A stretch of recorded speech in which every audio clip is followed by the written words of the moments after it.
Estamos Bienvenidos. aquí en Qué Vulgaridad. Estamos con Axel Bautista.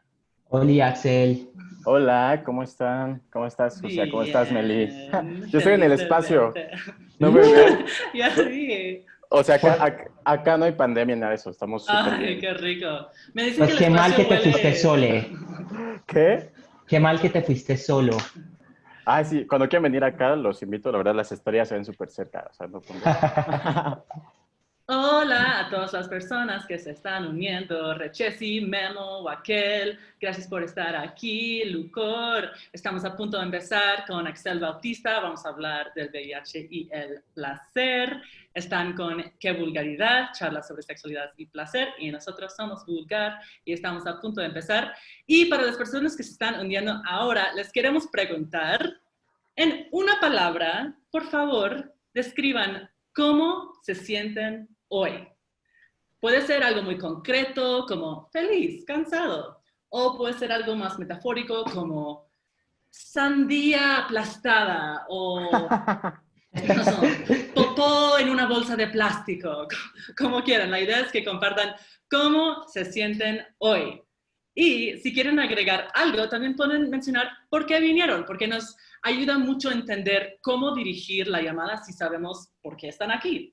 Hola, El Insulta. Hola, Michelle. Hola, Jordan. Hola, Chio. Hola, Marbella. Oh, a ver, Hola, Marbella Laura dice... Roldán en Facebook. Oh, Marbella dice que está sedienta. Aquí tengo agüita Marbella. Ale Alejandro dice, perdida. Lequique22 dice, puerco durmiendo. Muy bien, gracias. Hola Alex, hola Cuadrito Caníbal, hola sexólogo, sí. Oh, cachonda, estresado, ilumétrica. Ay. Masajes feel good, se siente como un emoji con corazones de ojos. Sheep, sheep, sheep. Hola.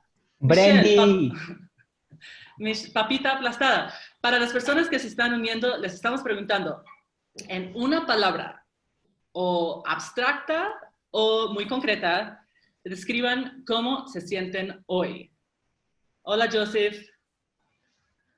Yo me siento... Axel, ¿tú cómo te sientes? En una Yo palabra. me siento bien, emocionado y un poco nervioso. Perdón, fueron varias.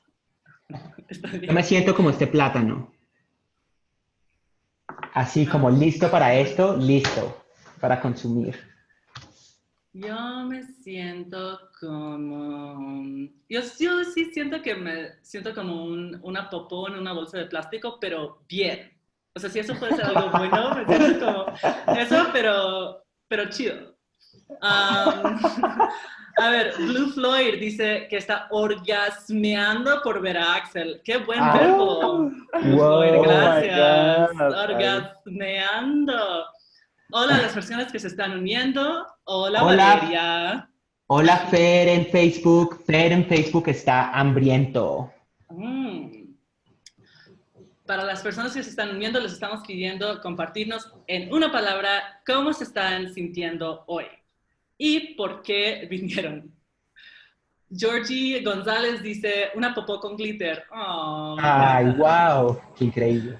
Lucor dice abismo, lo siento, Lucor. Saludos desde Monterrey. Hola, hola, hola. Muchas gracias a todos por estar aquí. Creo que ya vamos a empezar.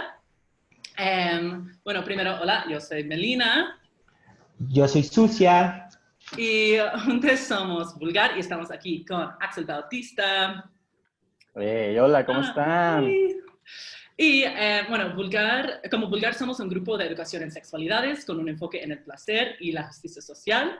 Y a través de las próximas semanas vamos a estar abordando distintos temas que nos interesan y que creemos súper importantes de abordar desde la educación en sexualidades. Las expectativas para hoy. Esto no es un taller, no es una clase magistral y tampoco estamos tratando de presentar una visión autoritaria.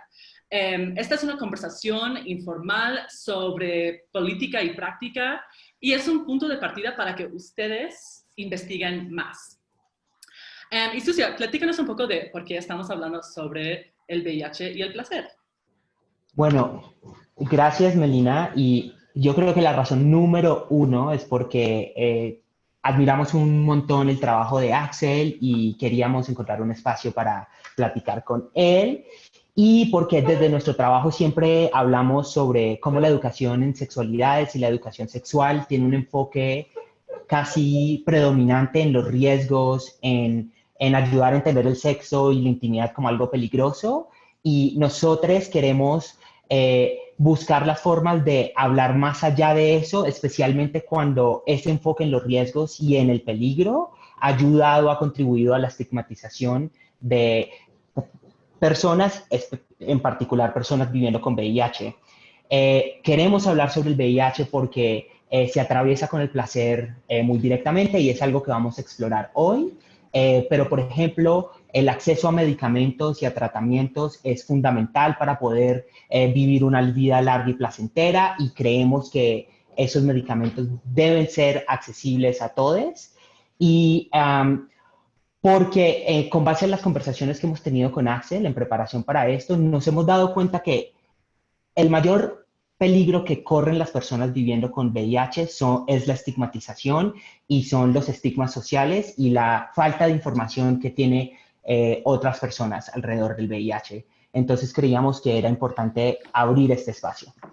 Muchas gracias, Sus. Y pues eso nos lleva a explicarles un poco cómo va a ser la plática de hoy. Vamos a empezar con unas bases compartidas en donde vamos a establecer los términos que vamos a estar usando, como un poco de conocimiento básico para luego poder entender las conexiones. Esa es la segunda parte, conexiones. Y luego vamos a hablar sobre prácticas activistas para ver cómo podemos aplicar este conocimiento a nuestras vidas, nuestros activismos, la educación en sexualidades. Quiero darle la bienvenida a Francisco, Lucy, David y Pupusa Papi, que wow, qué buen usuario. Bueno, y entonces Axel, me encantaría preguntarte, ¿quién eres? ¿Qué haces? Cuéntanos todo, ¿por qué estás aquí? Hola, ¿cómo están? Gracias, Sucia. Gracias, Melina, nuevamente por la invitación. Les digo que yo estoy ahorita desde el espacio, desde acá acá no hay pandemia ni nada, entonces acá, pues, la conexión es muy buena, aparentemente.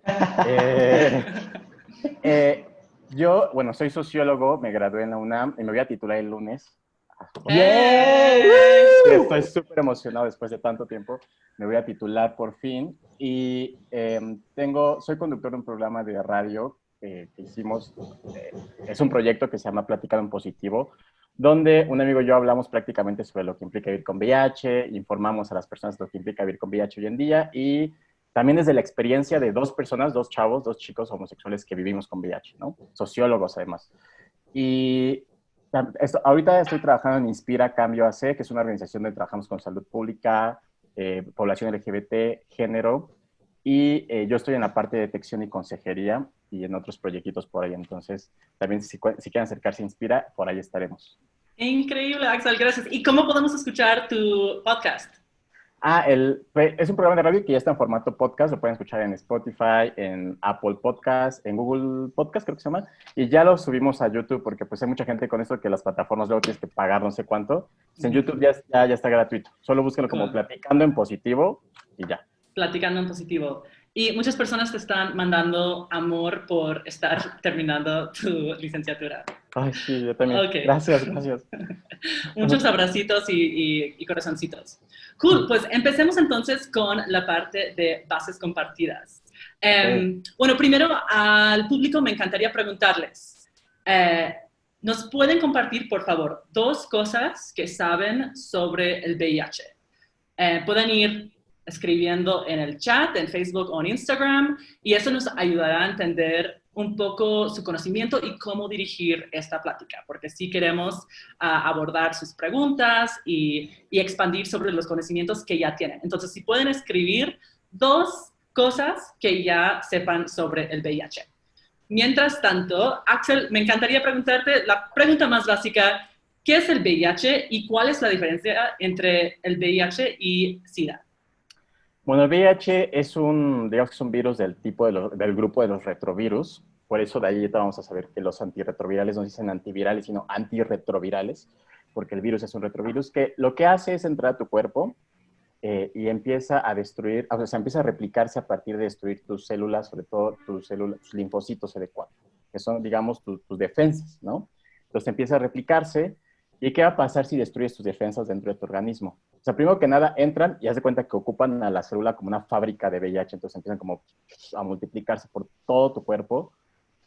Y cuando las van matando, pues tu cuerpo se queda sin defensas y entonces lo que sucede es de que te vuelves vulnerable a que cualquier otra infección, ya sea una pequeña gripa, un hongo del pie, por ejemplo, un hongo del cabello, o cosas mucho más graves, un cáncer, pues pueda pegarte muy duro y pues pueda llevarte hasta la muerte. El SIDA, digamos que es la etapa más avanzada de una infección de VIH. Es cuando tus defensas están muy, muy bajitas y cuando tienes una carga viral, cuando digo carga viral, quiere decir como la cantidad de virus en tu cuerpo, muy grande. Y además estás sufriendo de, no solo de una, sino quizás de 2 o de 3 infecciones oportunistas, que son esas infecciones que te digo. Entonces el SIDA, digamos que es esa etapa, ese síndrome. Ya no es mortal, como se decía, o sea, ya no es la etapa, que se decía como la etapa terminal, como lo último, porque hoy en día, gracias a los medicamentos antirretrovirales, que uno puede regresar de la etapa SIDA a una etapa donde no hay SIDA y donde simplemente podemos decir que vives con VIH, ¿no? Increíble. Y vamos a hablar más sobre los Antirretrovirales. antirretrovirales en un Ajá. segundito. Mientras tanto, me encantaría preguntarte, bueno, primero compartirte lo que está compartiendo. M3WO dice, es un virus que surgió a inicios de los 80. El principal grupo de riesgo son los hombres que tienen sexo con hombres. Alguien más nos comparte que indetectable es igual a intransmisible, gracias. Entonces ya estamos viendo un poco el acercamiento de las personas que nos están escuchando. Entonces, Axel, ¿cómo se transmite y cuál es la diferencia entre la transmisión y el contagio? Sí, cuando hablamos de VIH hablamos precisamente de transmisión porque regularmente la gente dice que se contagió de VIH y a veces es mucho más grave cuando dicen se contagió de SIDA. O sea, ya decimos que el SIDA más bien es una etapa de la infección, o sea, no te puedes contagiar de SIDA nunca, ¿no? Eso solo es una etapa. Y lo que sucede entre esa distinción de vocablos, que es muy importante usarla, sobre todo desde el aspecto de los derechos humanos y del aspecto de la no discriminación y la no estigmatización, es de que el contagio tiene que ver con esta idea del contacto físico. Si me voy a explicar, como de la proximidad, del tocarte, o de algo, de un virus o una bacteria que puede estar viva en la atmósfera y que tú simplemente con tocar el tubo del metro donde alguien estornudó o darte un beso, pues vas a transmitir el virus directamente. El VIH es un virus que necesita ciertos mecanismos de transmisión para poder pasar de un cuerpo a otro y dura, o sea, casi nada fuera en el medio ambiente, o sea, está fuera del medio ambiente y prácticamente muere en muy poquitos segundos, ¿no? Entonces, por eso es que no se habla de contagio, se habla de transmisión. Y es muy, muy, muy importante que usemos este nuevo lenguaje porque el seguir diciendo como me contagié de VIH o te voy a contagiar de VIH o no me vaya a contagiar de VIH, como que perpetúa este miedo, ¿no? De que el simple hecho de tocarte o de abrazarte ya es un riesgo para los demás. Sí, hay muchos mitos sobre cómo se transmite el VIH, ¿no? Y es súper importante marcar esta distinción que es transmisión y no contagio. Y platícanos un poco sobre los métodos de prevención y el PrEP. Bueno, pues los métodos de prevención, hay diferentes métodos de prevención para no adquirir una infección de VIH o para no adquirir el virus del SIDA, el virus. Hay una transmisión que se llama la transmisión vertical, que es de madre a hijo, que sucede sobre todo durante el proceso de la gestación. Hay otra forma que también tiene que ver con la lactancia a través de la leche materna. Y la vía de transmisión más común es la vía de transmisión sexual, que tiene que ver con, pues cuando hay contacto entre fluidos sexuales, con semen, con fluidos vaginales, con sangre también, porque luego a veces encontramos sangre dentro de los encuentros sexuales. Es una forma de transmisión mediante la vía sexual. Hay otras formas de transmisión más directas, no sé, te puedo decir la transfusión sanguínea, pero pues eso ya hasta el día de hoy tendría que ya no suceder, porque todos los bancos de sangre tendrían que estar como checando la sangre que han donado para que no tengan ni hepatitis C, ni hepatitis B, ni VIH. Sí, muchas gracias. Y para las personas que se están uniendo, hola, bienvenidos. Estamos estableciendo unas bases compartidas para el resto de la conversación. Y eso me lleva a la próxima pregunta, que es uno de los temas más importantes que vamos a hablar hoy. Platícanos un poco sobre la xerofobia. La xerofobia. La xerofobia es una palabra que muy pocas personas conocen y de hecho tampoco se conoce mucho dentro del activismo, pero es muy importante que la que la tengamos presente, porque ya que estamos hablando del tema de la discriminación y el estigma, la xerofobia tiene que ver con el miedo, el rechazo, la discriminación hacia las personas que vivimos con VIH, ¿no? Por el simple hecho de vivir con VIH. Yo incluso también agregaría, o sea, esta es una palabra que no sé si exista, o sea, yo, dentro de la xerofobia, yo incluiría un subtipo como sidofobia, ¿no? Como este miedo al hecho del SIDA, de tener SIDA y como siempre asociar al hecho de vivir con VIH como algo que automáticamente que implica SIDA, ¿no? Aparte que la sidofobia la podemos interpretar de otras maneras, como que las podemos ir desarrollando más adelante, pero la xerofobia en general es eso, ¿no? O sea, la discriminación, el rechazo y el miedo a alguien por el simple hecho de vivir con VIH. Sí, muchas gracias por eso y creo que nos ayuda para seguir a la próxima pregunta en donde vamos a ahondar más en ese tema, porque en nuestras pláticas sobre el VIH y el placer siempre compartes que la experiencia de vivir con VIH no es igual para todos, ¿no? Y tú manejas una perspectiva interseccional. Me encantaría que compartieras esa perspectiva con el público. Sí, o sea, yo creo que, por ejemplo, todas las personas que vivimos con VIH definitivamente vamos a atravesar por esta cuestión de la xerofobia que te decía, ¿no? O sea, el simple hecho de que ya vivas con VIH te pone como en un plano del lado de la discriminación, pues del lado del discriminado en este aspecto. Pero yo siempre he creído que la discriminación, la violencia y la opresión hay que también como que medirla, bueno, no que medirla, pero verla como en niveles, ¿no? En dimensiones, en diferentes dimensiones, porque no es igual para todos, definitivamente. Y no solo la xerofobia no es igual para todos, sino también la simple experiencia de vivir con VIH no es la misma. No sé, déjame te cuento. Por ejemplo, el acceso a los medicamentos o el acceso a los servicios de salud. No es lo mismo si, en el caso de la Ciudad de México, que vivamos cerca del metro o cerca de las clínicas donde se atiende VIH, la Clínica Condesa o ciertos hospitales del IMSS, lo que tú quieras, a vivir realmente en las periferias de la Ciudad de México, o donde el transporte es mucho más complicado, o donde tienes que atravesar por cuestiones, o sea, por ejemplo, la intersección también la podemos ver desde la cuestión de género. O sea, la experiencia de cómo vive una mujer ama de casa, el ser VIH positiva, no es la misma a la cómo la vive el chico homosexual que es estudiante, que tiene 20 y tantos años y todavía no tiene hijos. O sea, ¿sabes? Las diferencias cambian y creo que eso es muy importante que lo tengamos en cuenta cuando abordamos, por ejemplo, el tema del acceso a la salud, de la prevención. O, por ejemplo, en mi caso, yo en Inspira, que trabajo con el tema de la consejería y la detección, pues también es muy importante porque depende del contexto, también es la forma en la que la persona va a vivir un diagnóstico. Muchas gracias. Y en la segunda parte de la plática, en las conexiones, vamos a hablar un poco sobre cómo el racismo se atraviesa con el VIH. Entonces, estoy emocionada de abordar más esta conversación y ahondar más. Bienvenidos a las personas que se están uniendo. Lau, Colu Díaz, Deseos Violeta, Luis Barbosa, gracias por estar aquí. Estamos hablando con Axel de Platicando en Positivo. Y Axel, mi última pregunta para esta sección en donde estamos estableciendo las bases de la plática. Cuando tú imaginas un futuro en donde tus objetivos activistas se hayan realizado, ¿qué se habrá cumplido? ¿Cómo se ve ese futuro? El primero, o sea, la verdad, sí, que exista la cura. Si hubiera la cura, o sea, más que esforzarnos porque haya mejores medicamentos antirretrovirales, que es necesario esforzarnos, que siempre haya mejores medicamentos antirretrovirales, creo que lo ideal es que haya una cura y una vacuna, o sea, las dos. La cura para las personas que ya vivimos con VIH y la vacuna, pues, para las personas que no viven con VIH, para el resto de la población, ¿no? Y por otra, me parece que idealmente tendría que haber una sociedad mucho más informada sexualmente, en términos de sexualidad y de salud sexual. Porque si hay mucho más información objetiva y sin prejuicios, sobre todo, vamos a poder erradicar cabronamente la discriminación y el estigma, más allá de si vives con VIH o no, ¿no? O sea, y creo que vamos a poder tener una experiencia con nuestra sexualidad mucho más placentera, porque creo que hoy en día, y ahorita lo vamos a ir tocando, tenemos una sexualidad llena de miedos, o sea, y el tema del VIH ha venido como a potencializar ese miedo, y a que vivamos nuestra sexualidad, hombres y mujeres, no importa si eres hetero, cis, lesbiana, lo que quieras, con muchísimo miedo. Y nos ha enclaustrado, nos ha reprimido, me parece. Sí, justo, muchas gracias. Y yo creo que es un punto de partida muy bonito para lo que vamos a ver ahora, que vamos a empezar a abordar un poco más sobre tu trabajo y sobre las intersecciones que encuentras con el placer.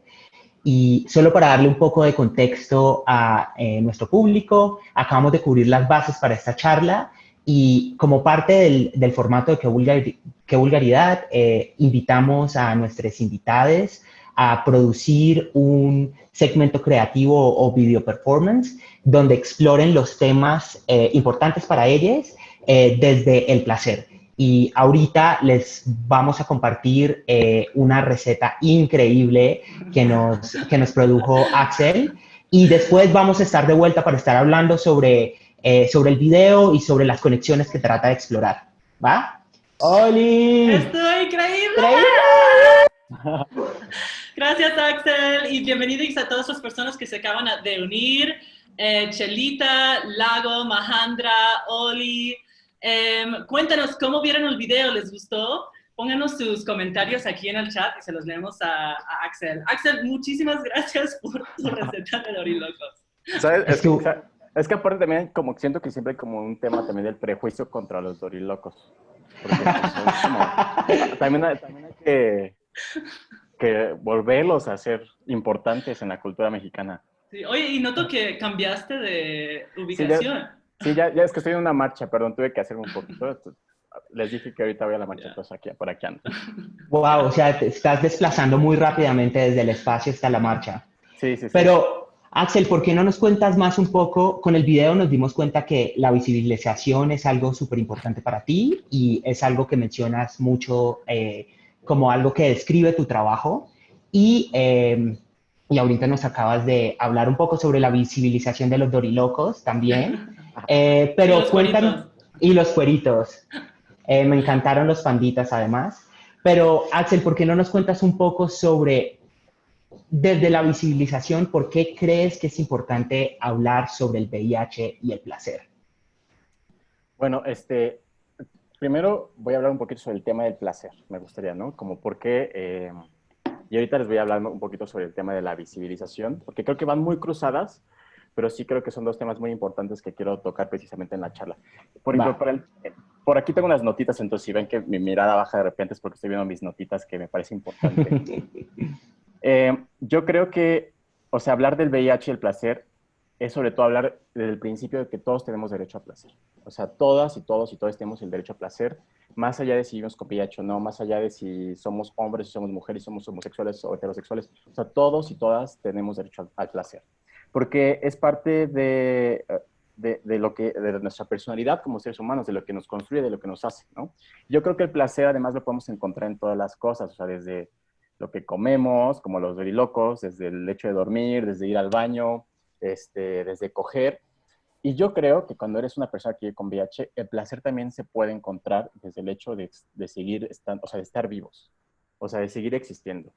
Ese es parte de un placer. Y aparte, ¿sabes qué creo? También creo que no solo es un placer el hecho de estar vivos, o sea, porque es que el VIH es como que te cae la condena, como que es una cuestión de que te vas a morir, ya no vas a poder seguir vivo. O sea, yo me acuerdo que el día que me diagnosticaron, lo primero que fui a hacer en un cibercafé fuera de Clínica Condesa fue buscar cuánto tiempo vivió una persona con VIH, ¿no? O sea, está el peso de la muerte muy cabrón.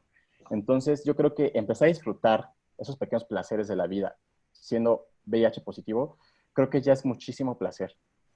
Ahora sumemos el placer sexual, porque el placer sexual también parece que es algo que está prohibido para las personas que vivimos con VIH, como que porque parecía que fue nuestra culpa. O sea, ese es el discurso que existe, ¿no? O sea, fue tu culpa, tú te lo buscaste, pues ahora jódete. O sea, no sé qué andas buscando. Y de hecho, o sea, parecía que se construye una idea del placer como si fuera algo a lo que nosotros ya no tenemos acceso.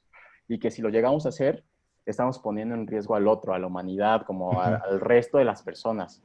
Entonces parecía que siempre estamos viendo nuestro placer como con culpa, ¿no? Y también un placer en función del placer del otro y de la seguridad del otro. Y nos olvidamos muchísimo de que nosotros y nosotras, como personas que vivimos con VIH, pues somos personas. Y también tenemos derecho a ese placer. Y el hecho de tener un diagnóstico no nos define. O sea, yo sí creo, por ejemplo, que el vivir con VIH sí nos condiciona de alguna forma, pero definitivamente no nos define. O sea, yo no soy solamente una persona que vive con VIH, soy otra persona que hace esto, que hace lo otro, que hace lo otro. Y eso también es parte de mi identidad y de mi placer. Oye, Axel, Ajá. Te quería preguntar, ¿nos podrías hablar un poco, con Melina, cubriendo las bases compartidas, hablaste un poco sobre lo que significa que la experiencia no es la misma para todos, ¿no? Vivir el VIH no es una, con el VIH no es una experiencia universal.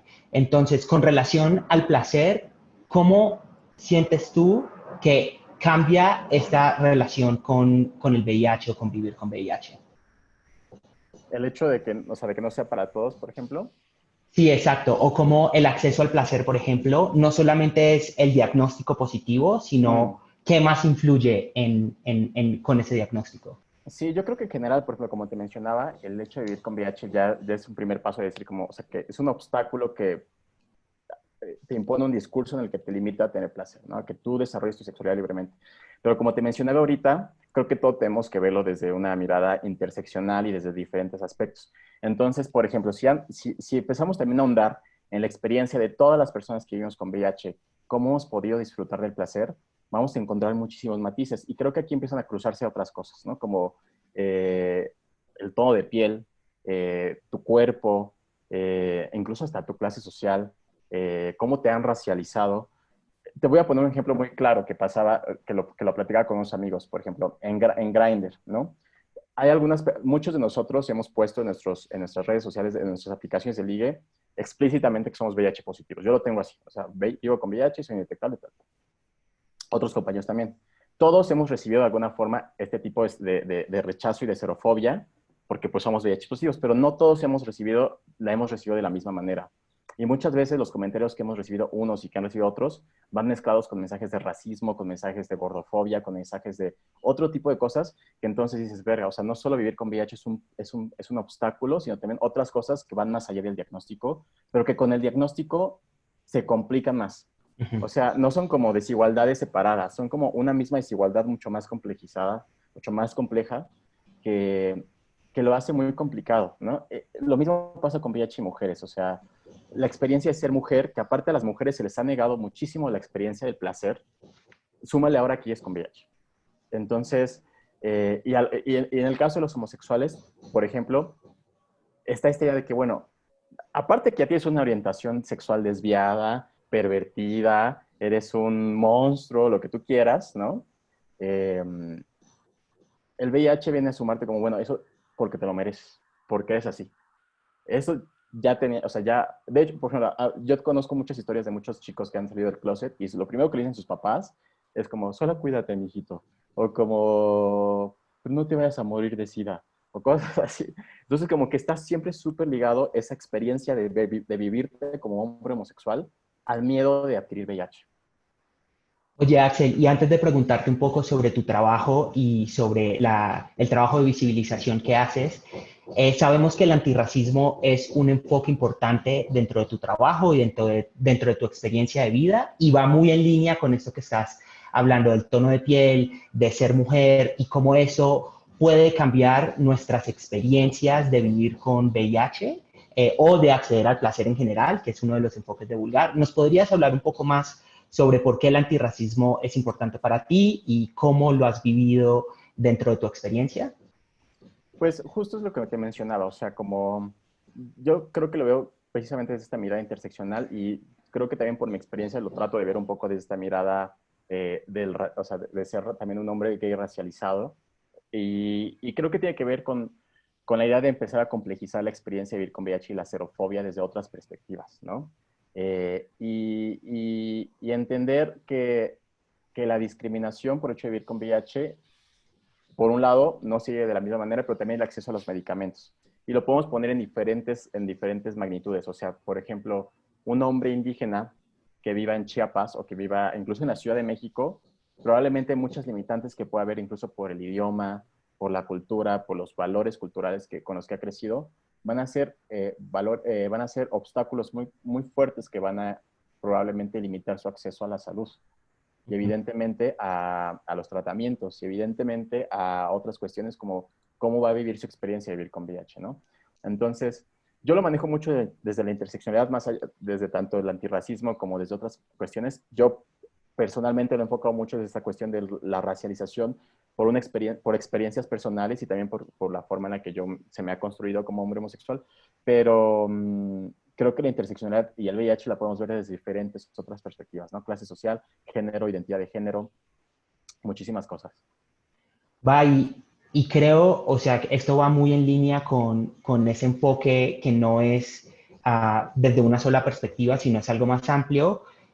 ¿Qué piensas del hecho de compartir tu diagnóstico y en qué medida crees que decirlo es parte de un consentimiento informado o no? Ok, pues antes de pasar eso, sí quiero ahondar un poquito en esta pregunta porque creo que es algo que yo estoy, de hecho, preguntando en Instagram y en Twitter. La quiero ligar un poco con el tema de la visibilización y la voy a hacer, la visibilización la voy a tocar al final.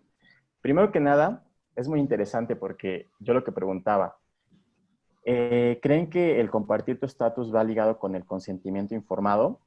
Y yo después me puse Perdón, a antes de seguir, para las personas que no ubiquen este término de consentimiento informado, ¿lo puedes explicar un poco?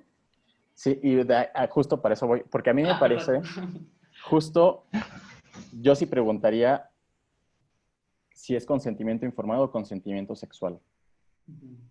Yo sí creo que hay que ponernos a cuestionar eso, porque el consentimiento sexual tiene que ver con la idea de estar de acuerdo con realizar ciertas prácticas y actividades sexuales con la otra persona de manera, o sea, de manera informada y de manera madura, ¿no? O sea, tiene que ver con esta idea de que si tú no das el permiso para tener ciertas prácticas sexuales con otra persona, eso se puede convertir en agresión sexual y en violación incluso, ¿no? Pero eso es el consentimiento sexual. Y en México sí está incluso regulado de alguna manera a partir de leyes, de a partir de qué edad ya no es consentimiento sexual, ya no hay consentimiento y todo eso. Y creo que el movimiento feminista ha venido mucho a abogar por el consentimiento sexual. Pero el consentimiento informado me puse a pensar y dije, bueno, el consentimiento informado a mí me suena a lo que yo hago, por ejemplo, cuando he hecho entrevistas como sociólogo a las personas. Cuando van a hacerse una prueba Inspira y tienen que firmar un consentimiento de que están leyendo, o sea, tiene que ver con que yo te estoy dando una información para que tú accedas a hacer algo. Y yo preguntaría, ¿es necesario un consentimiento informado para tener relaciones sexuales? O sea, ¿qué información necesitamos para poder coger? ¿Qué información del otro o de la otra o del otro necesitamos para poder coger? Porque a veces podemos defender esta idea del consentimiento informado con una idea de mi libertad para decidir. Pero a veces esa libertad de decidir puede ir muy ligada con una cuestión de discriminación y en este caso de xerofobia. Porque las personas, o sea, es como exigirle a la otra persona que te diga como, cómo estás viviendo para yo a partir de ahí decidir si voy a coger contigo o no. Y en este caso con las personas con VIH. Y las personas con VIH en este contexto vamos a salir perdiendo. Porque si lo decimos, muy probablemente nos va a decir como, bueno, ay, perdóname, me gustas mucho, pero no le entro. O, híjole, ¿sabes qué? Si quieres nos vemos después. Y ya nunca vienes después, ¿no? Y si no lo dices, entonces te conviertes en el mentiroso, en el que lo ocultaste, en el que lo ocultaste la gran verdad y todo eso. Y es como, o sea, no sé si se entiende que las personas con VIH vivimos como en esa disyuntiva de, güey, o lo digo o no lo digo, voy a salir perdiendo, ¿no? Entonces, y eso a mí me parece que, quizás va a ser un poco polémico lo que voy a decir, pero me parece que el hablar del consentimiento informado, más allá de un consentimiento sexual, puede ir ocultando ciertas actitudes xerófobas. Ojo, no quiero decir que las personas que lo hagan son xerófobas, pero las actitudes que se pueden hacer pueden ser muy xerófobas y discriminatorias. Porque, ojo, el consentimiento sexual, yo también, como persona con VIH, tengo el derecho al consentimiento sexual. O sea, si yo me meto con alguien, tengo que otorgar mi consentimiento sexual para acoger de ciertas maneras, ¿no? O sea, si llegan a pasar la línea, obviamente puede haber una violación hacia mi persona. Pero yo no sé pero eso es muy distinto al consentimiento informado. Por eso es que yo creo también que cuando se dice el consentimiento informado hacia las personas con VIH, a veces va con esta idea de que las personas con VIH somos el peligro. O sea, es como el miedo hacia las personas con VIH. O sea, por eso hay que exigir a las personas que nos muestren casi que toda tu carnet o todo tu historial médico, ¿no? De cuándo fue tu última prueba, si eres indetectable o no. Y luego ni siquiera las personas saben que es indetectable, pero allá andan diciendo, ¿pero qué es esto, no? Y de hecho, me gustaría intervenir aquí para que abordes un poco más esta idea de indetectable e intransmisible, porque creo que es fundamental para esta conversación. Ajá, por ejemplo, como les mencionaba en el video que les mostramos, ser indetectable implica que tu carga viral es tan bajita dentro de la sangre y en otros fluidos de tu cuerpo, por ejemplo en el semen, aunque está mucho más comprobado en tu sangre, que técnicamente no lo transmites. O sea, no se dice como de, hay muchas probabilidades que no lo transmitas. No, no, no, técnicamente no lo transmites. O sea, indetectable es igual a intransmisible. Esto quiere decir que si llega a haber un encuentro sexual sin condón, donde hay un consenso sexual, en el que tú y yo decimos, oye Meli, oye Sucia, y si cogemos sin condón, va, no hay pedo, los tres, pero estamos en un consenso sexual, ¿no? O sea, ojo, es un consenso Sí, sexual de que, oye, no va a haber condón, hay un acuerdo. hay un acuerdo, porque ojo, si no hay condón, o sea, si de repente me lo quito por ahí, ya hay una práctica, ¿no? O sea, creo que ya se le puede llamar violación al hecho de que yo me quite el condón. Pero eso es otra práctica que hay con violación al consenso sexual. Si cogemos sin condón y pues hay compartimiento de fluidos y esas cosas, no va a haber transmisión. O sea, técnicamente usted no se tendría que preocupar por eso. De hecho, yo creo, o sea, está este discurso de que no, pues no, el otra persona no se tiene que preocupar. O sea, yo creo que más bien, ¿sabes cuál es el hecho cuando una persona con VIH llega a tener relaciones sexuales sin condón? Creo que a veces es la persona con VIH la que a veces los llega a sufrir más. Porque, güey, si yo soy indetectable, así te lo aseguro que no te voy a transmitir nada, pero yo no sé qué puedas tener tú. Obviamente yo no me voy a poner en el papel de fiscalizar a la otra persona, de, a ver, enséñame tal, tal, tal, tal, tal. ¿Cuándo fue tu última prueba de gonorrea, de hepatitis, de no sé qué? O sea, creo que, y desde ahí parte algo que yo quiero decir. O sea, creo que el consentimiento informado es algo que tenemos que practicar todos nosotros desde nuestra propia responsabilidad y educarnos sexualmente a nosotros mismos. O sea, yo sé que el papel del Estado es muy importante aquí, pero ahorita en el plano de la vida cotidiana, o sea, ya hay mucha información. O sea, creo que si nosotros vamos a estar sexualmente activos, creo que también parte de nuestra responsabilidad es saber, güey, cómo se transmite el VIH, qué es indetectable, qué es intransmisible, qué es el VPH, qué es la gonorrea, qué es la sífilis. Y hay muchas organizaciones que estamos trabajando en eso, ¿no? En este caso yo trabajo en Inspira, y hay otras que están trabajando tanto con mujeres, con hombres. O sea, tú te puedes acercar a la organización donde te sientas más identificado. Y creo que a partir de esa información, uno entonces puede tener una relación sexual con consentimiento informado. Pero es un consentimiento que uno se crea a sí mismo, ¿no? No que le exige al otro. Porque me Algo parece que, que... Ajá. perdón, Axel, no, algo que me gusta muchísimo de lo que nos estás respondiendo y se ata muy bien a tu respuesta sobre el placer, es que estos no son términos neutros, como el placer no es algo neutro que es una experiencia para todos. ¿Quién define qué es consentimiento o qué información es relevante? Es importante que nos preguntemos esas preguntas y eso nos permite entender que todas estas categorías que nos hacen pensar como que no están como atravesadas por nuestras experiencias dentro de otras de nuestras identidades, pues no, no es así. O sea, estamos atravesados por cómo estemos situados en este mundo y este tipo de intercambio, ya sea de información, no es un intercambio neutro, tiene ciertas valencias. Sí. Nosotros vivimos dentro de un contexto social donde la estigmatización hacia las personas viviendo con VIH es predominante y eso influye el por qué estamos haciendo nosotros esa pregunta para empezar. O sea, es muy parecido, por ejemplo, una persona puede decir, es que yo a mí quiero saber qué es lo que tiene la otra persona para ver si tengo sexo o no con ella, pero eso no es xerofobia. Es muy parecido como al hecho, por ejemplo, de los gustos y las cuestiones raciales, ¿no? Que ya se ha discutido mucho, como el hecho de que en Grindr dicen como, no, pues yo la verdad con negros no, o con morenos no, o con asiáticos no. Y entonces dices, ok, mira, mijo, eso es racismo. Probablemente iba a decir, no, no, no, eso es un gusto personal. Ok, sí, es tu gusto personal, pero hay que empezar a cuestionarnos en qué medida nuestros gustos personales están socialmente condicionados por el contexto, que es un sistema racista. Ahora pensémoslo en la cuestión del VIH. Ok, tú puedes decidir lo que tú quieras, porque al final es tu decisión y tú tienes tu libre albedrío de decir, oye, no quiero coger contigo. Pero sí ponte a reflexionar si no quisiste coger con esa persona por miedo y tu xerofobia o porque realmente fue tu libre decisión, ¿no? Uh -huh. O sea, hay una referencia que les compartí en un video que se llama Lucas Fauno, que es Lucas Gutiérrez, que es un activista, y él decía en una de sus últimas publicaciones algo muy bonito, que decía, tú no coges con el VIH, o sea, tú no coges con el virus, tú coges conmigo, o sea, yo cojo contigo, los dos nos cogemos, nos compartimos, o sea, ¿cuál es tu miedo? O sea, si tú y yo estamos consensando coger, estamos cogiéndonos, ¿no? Nos estamos dando placer, nos estamos besando, nos estamos lamiendo, nos estamos compartiendo lo que tú quieras. pero no estás cogiendo con el VIH. O sea, quítate ese miedo. Y lo que ha pasado con estas estrategias de prevención, el condón incluso y la PrEP, es que se han construido alrededor del miedo. O sea, siempre alrededor del miedo de el sidoso, del VIH. ¿Y por qué no mejor pensamos el condón desde el placer?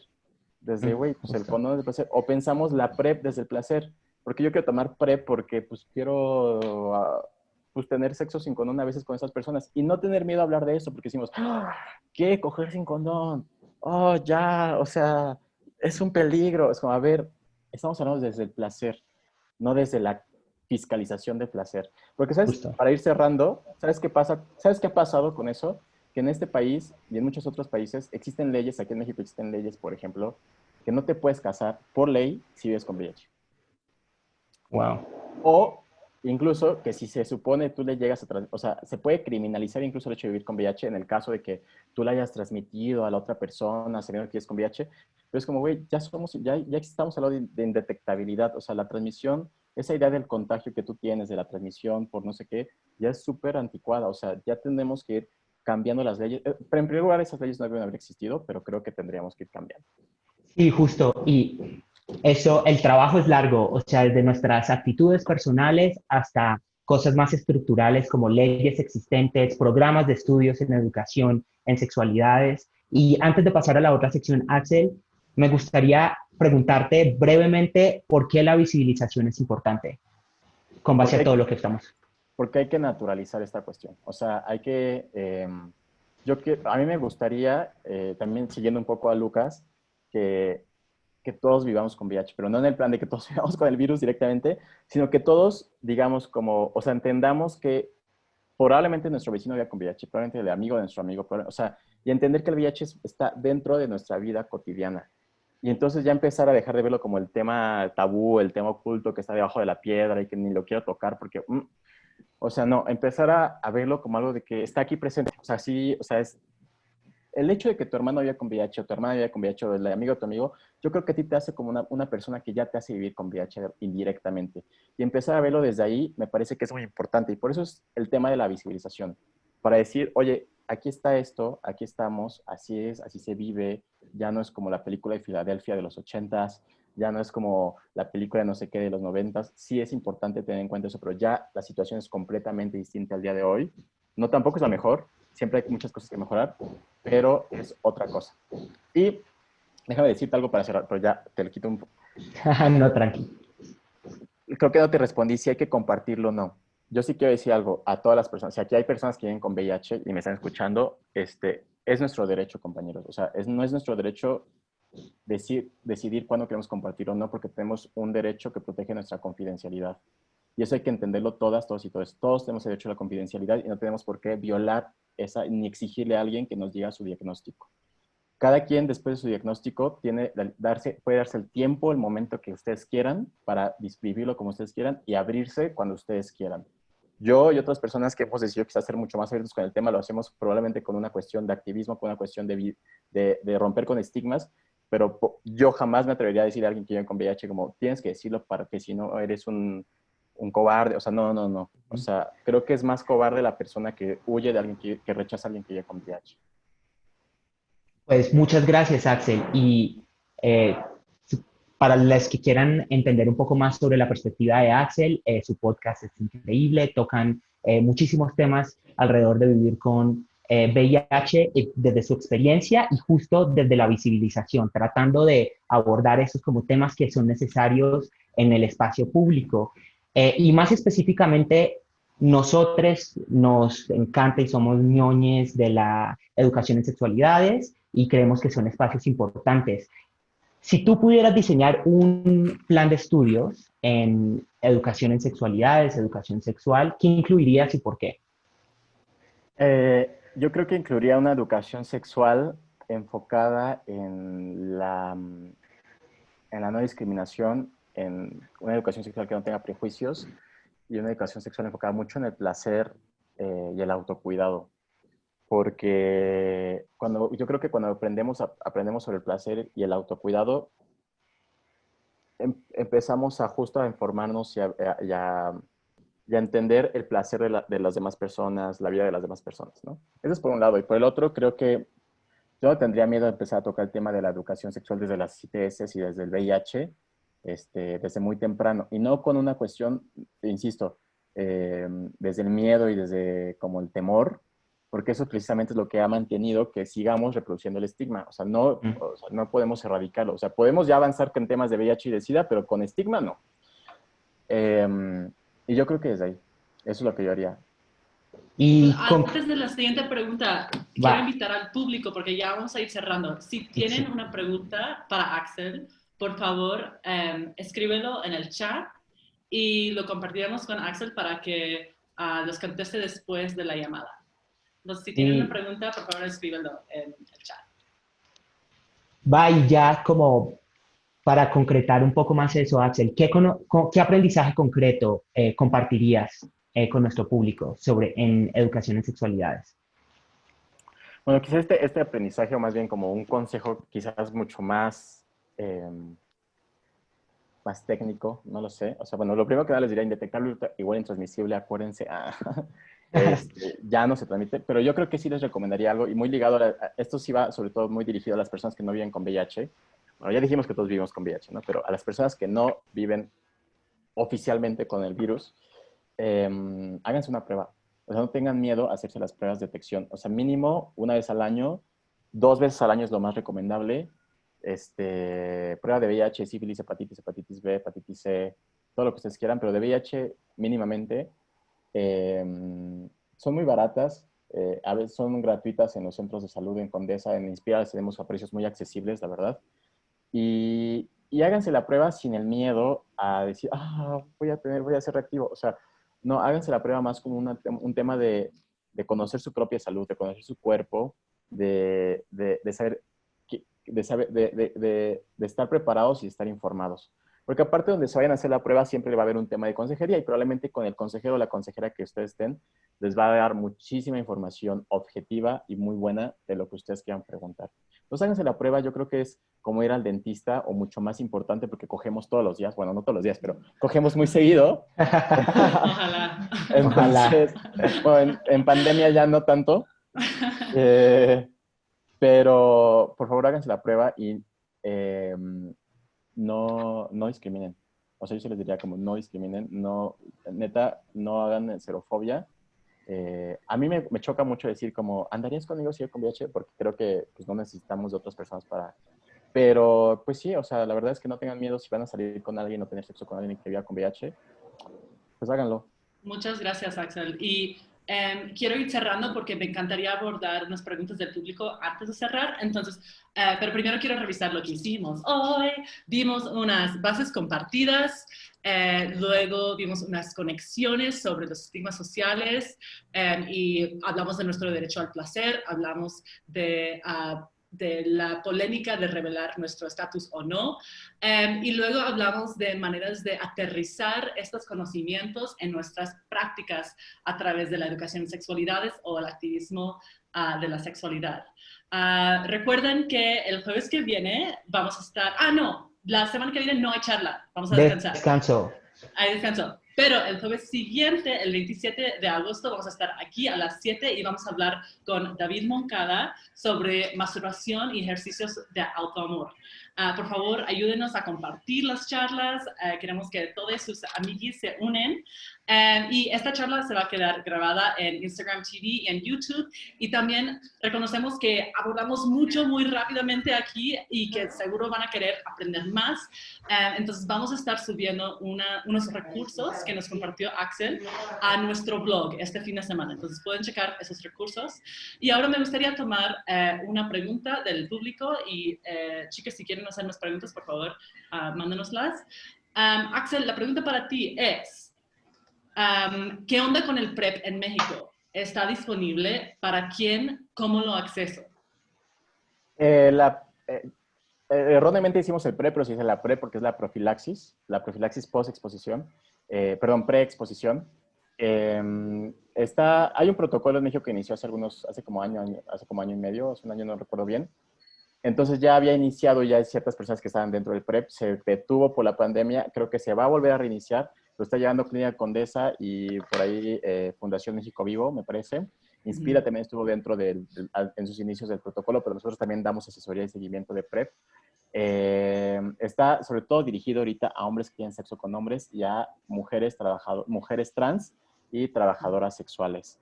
Yo creo que debería abrirse más a la población, así es que, o sea, tanto a mujeres amas de casa como todo lo que ustedes quieran, pero ahorita está enfocado sobre todo a hombres que tienen sexo con hombres, digamos, puede ser gay o heterosexual, pero que te encanta coger con otros hombres. Y no sé bien, muy pronto ya es que se va a reabrir, es que estén atentos sobre todo a los comunicados de Clínica Condesa. Gracias. Pregunta número 2. ¿Hay diferencia entre las pruebas rápidas gratis y las de laboratorio? Las pruebas gratis y las de laboratorio. Más bien primero están las pruebas rápidas. Pero es una prueba rápida que, o sea, te pinchan el dedito aquí. Es unas gotitas, necesitamos como 2 o 3 gotitas, se ponen en un casetcito donde corre la prueba. En 5 minutos está el resultado. Y esas son pruebas rápidas.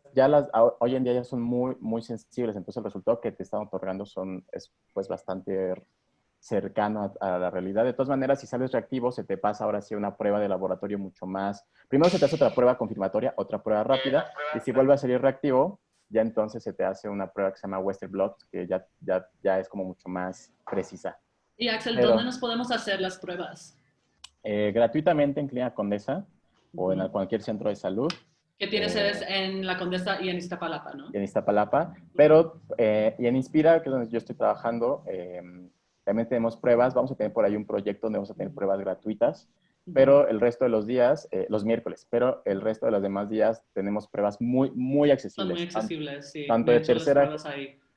Tanto de tercera generación como de cuarta generación. Rápidamente, cuarta generación, si ya pasaron 21 días mínimo después de tu situación de riesgo, una de cuarta generación.